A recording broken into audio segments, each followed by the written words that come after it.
I can open up to any questions for our panel before we go on. So, whilst 100% hydrogen sits out the gas safety management regs, the GSMR,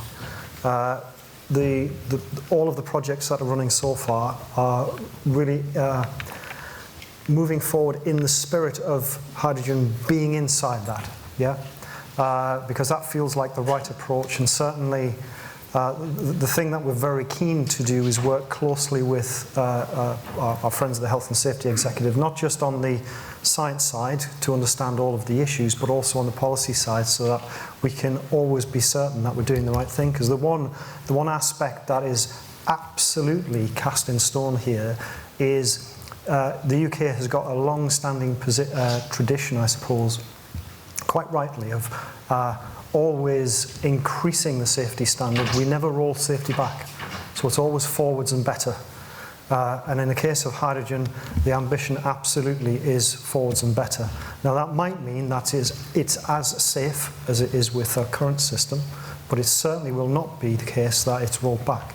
And that's why we feel that keeping in the spirit of GSMR until the regulatory side of things and the policy side can catch up is the right approach. Can take one more. Hydrogen is very exciting in terms of what is happening.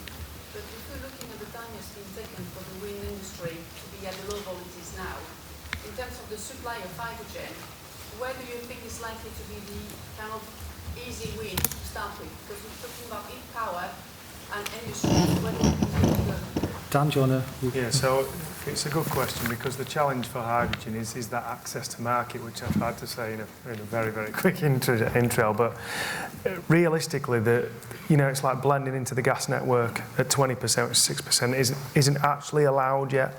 100% hydrogen gas networks isn't allowed yet. So what we need to do to get the hydrogen market up and running is go where it's technical certainty.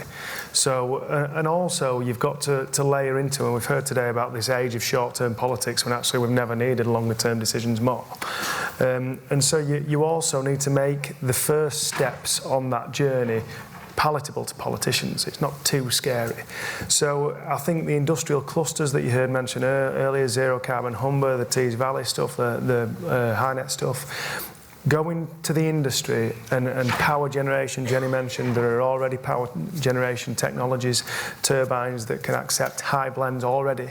I think they can be used as the anchor projects to start building out the infrastructure, and then what you can do from there is you can expand into these different sectors as the technology and the technical certainty matures alongside policy. There is also Very quickly. one comment. I think also for our gas turbines, the way we see the future is that we will be backing up renewables.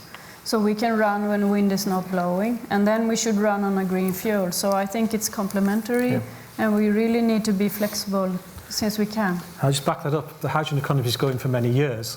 It's just not been in this. And as they say, it's all about, unlike electric, where it was just a replacement of supply, it's all about supply and demand.